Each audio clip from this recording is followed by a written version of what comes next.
Sam Amick is kind enough to join us, NBA writer for USA Today, and we were just talking about Kevin Durant and this new Kevin Durant. It's, far more interesting than he used to be. What is Kevin upset about?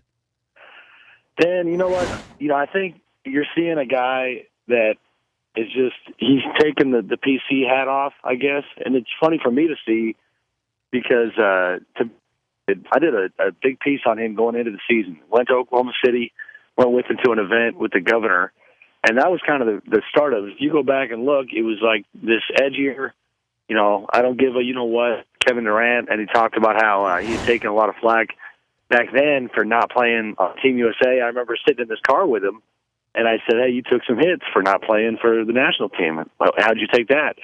And he looked at me, and he goes, be honest with you, I don't give an S, and you can go ahead and write that. And it was jarring. I've dealt with this guy for years, and I laughed. I remember telling him, I in that moment, I literally said, I go, you think you're Kobe or something? Like, what is this? And, Kobe's the guy that never cares and says whatever he wants. And then it's just, from there, it's just grown and grown and grown. The thing, though, with this, to me, is that All-Star Weekend, as you know, is just such a circus. And, the context probably does need to get hinted at here. The idea that he's sitting there looking at a bunch of media members that he doesn't know, 99% of them. It's a zoo, and it's, players just don't like that stuff. And then he obviously teed off. The Amari Stoudemire situation, the future of Amari is where? You're hearing Clippers, Suns, maybe even Warriors being in the hunt. I would probably, and I haven't talked to the Clippers about it yet, but I would look at their situation and say, I think he could fit in there probably better than anywhere else. I think the Warriors are so deep. You got David Lee and Amari, kind of duplication of skill set there. The Suns, we got the Morris twins, and I think the Clippers a chance to go to LA and be part of a team that does need some help right now and is lacking depth. I think that would be intriguing and an interesting final chapter for a guy that had some decent moments this year and was obviously not worth his contract the last couple of years, but now all of a sudden, when you're paying him differently and it's a different context, then maybe you can help a team. What about Cleveland?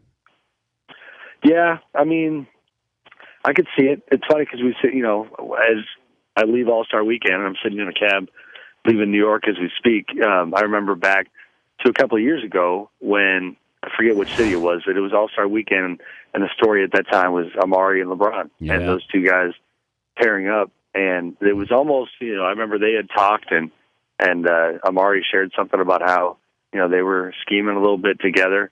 So, that's an interesting one, too. Melo going to shut it down now? And I didn't know if anything behind the scenes where management kind of says, well, we have to let Melo play in this All-Star game. Last thing we want is him pouting because he didn't get to host the All-Star festivities. But now he shuts it down to have surgery? That wouldn't shock me. He obviously got out there and they at least had some representation. Afterwards, he wouldn't. Is that what that was? But it was accurate to the next season, the representation they got out of Melo last night. It was, yeah, in terms of the percentage of it. No, you're right. And I was surprised. Listen, Knicks fans were very friendly last night. Phil Jackson and Melo both with warm receptions, and I didn't hear any boos. Phil in particular, they had a Legends honoring a moment where he was up there with the Bill Bradleys and guys like that, and, a lot of love for Phil. But with Melo, he wouldn't answer the question last night in terms of, are you done now? Said he wanted to live in the moment, and we'll figure it out tomorrow. But it surprised me if he didn't go that direction. They've got nothing to play for.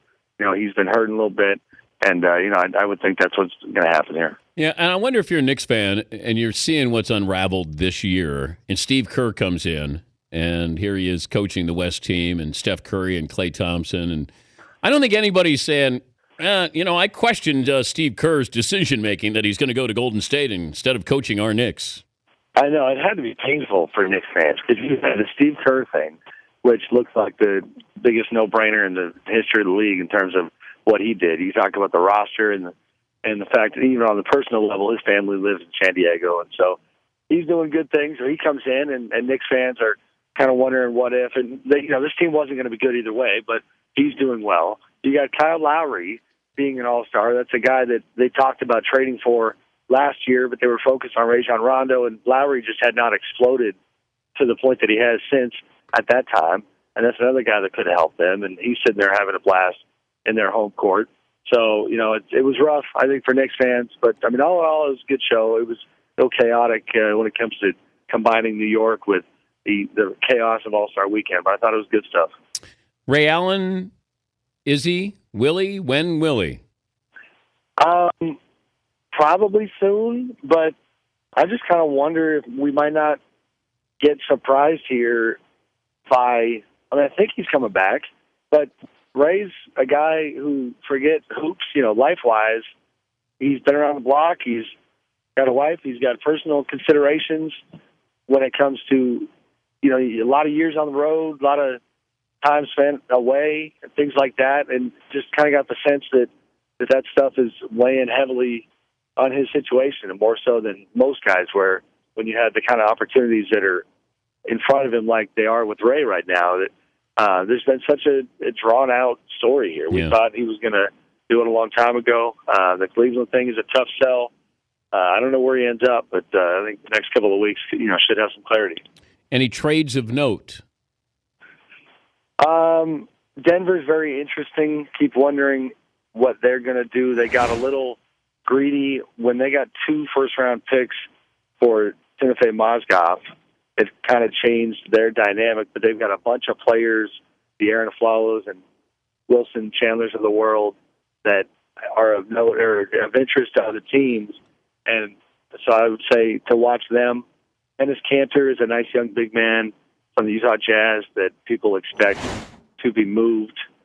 You've got the Nets, obviously, and they've been talking for so long about doing something. And, are they going to actually stand pat or pull the trigger on something? We should have some activity, but it's not as busy as I thought it would be. Usually All-Star Weekend, we're always having to juggle trade stuff, and it wasn't the case as much this year. Best celebrity sighting was who, Sam? Best celebrity sighting, man.